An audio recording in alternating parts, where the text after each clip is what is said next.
Assalamualaikum warahmatullahi wabarakatuh, Dewan Juri yang terhormat. Percepatan perubahan dan dinamika di era globalisasi telah difasilitasi salah satunya oleh perkembangan teknologi yang bersifat masif. Robert Kohane dan Joseph Nye tahun 2000 menyatakan bahwa pola pertukaran informasi, pemikiran, dan aspek-aspek budaya lainnya berjalan secara faster, cheaper, dan differ. Selanjutnya, faster berarti bahwa teknologi memfasilitasi penyampaian pesan atau informasi menjadi lebih cepat. Cheaper menandakan bahwa akses kepada informasi menjadi semakin terjangkau dan semakin murahnya perangkat teknologi yang mendukung untuk dimiliki.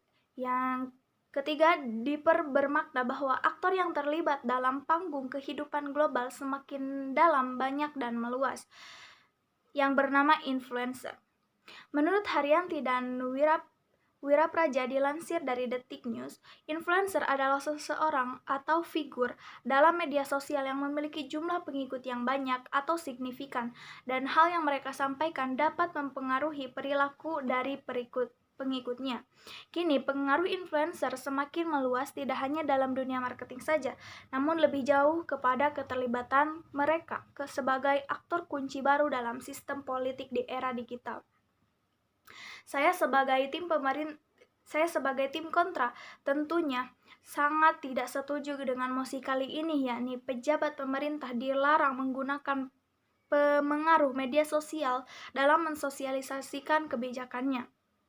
Saya tekankan lagi, saya berada di tim oposisi, tentunya sangat tidak setuju dengan mosi kali ini. Sebelum saya beralih ke argumen, saya akan menyanggah dulu argumen dari tim pemerintah, yakni saya garis bawahi tentang tim pemerintah mengatakan jika influencer tidak ahli dan hanya mengetahui secara umum.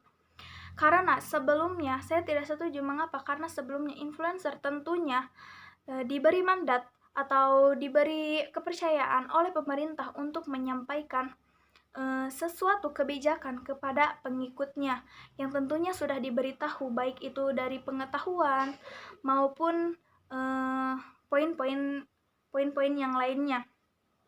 Tentunya influencer yang dipilih oleh pemerintah juga tentunya tidak sembarang orang. Yang seharusnya influencer itu berpendidikan yang dipilih oleh pemerintah. Selanjutnya, saya akan menyampaikan poin-poin mengenai mengapa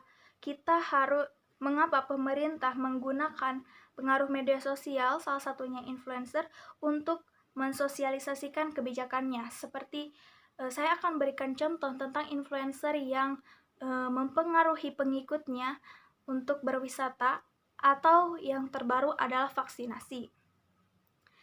Karena dan juri yang terhormat, seperti diketahui di dalam pola good governance sebagai sebuah sistem politik, terdapat pola segitiga kekuatan, yakni government, private sector, dan civil society. Tiga aktor tersebutlah yang memiliki peranan penting dalam menggerakkan proses kebijakan. Tentu saja kehadiran influencer ini memiliki makna positif untuk pegiat demokrasi yang berada di dalam kelompok civil society. Pada saat ini, ketika demokrasi modern kini dianggap terlalu didominasi oleh kepentingan pasar, influencer dapat menjadi sumber kekuatan baru masyarakat dalam mempresentasikan sikap politik masyarakat. Dengan kekuatan membangun opini dan mempengaruhi sikap pengikutnya yang besar, influencer sebagai bagian dari civil society ini akan berperan mewujudkan tatanan politik yang ideal bersama dengan government dan private sector. Tentunya, hal itu akan mempengaruhi pengikutnya untuk mengikuti kebijakan-kebijakan yang telah pemerintah buat, seperti halnya yang kemarin vaksinasi. Para influencer, pemerintah memvaksin terlebih dahulu influencer agar pengikutnya mengikuti protokol atau perintah-perintah yang telah pemerintah buat melalui influencer tersebut. Yang kedua, influencer dapat menjadi jembatan komunikasi bagi pemerintah kepada masyarakat untuk membahasakan ulang program-program dan agenda-agenda pemerintah menjadi lebih mudah diterima dan lebih segar. Yang kedua, influencer juga justru akan menjadi penyeimbang kekuasaan bersama-sama dengan oposisi menguatkan peran check and balance atau menguatkan peran media massa sebagai watchdog bagi berjalannya sistem demokrasi. Hal ini sah dalam sebuah negara demokrasi demi menghindari abuse of power dan mewujudkan tatanan demokrasi yang sehat. Dalam waktu dekat ini, dan juri yang terhormat, terhadap momentum yang dapat mempertegas peran penting influencer dalam sistem politik di era digital, yakni tentang seperti yang sudah saya sebutkan tadi, vaksinasi.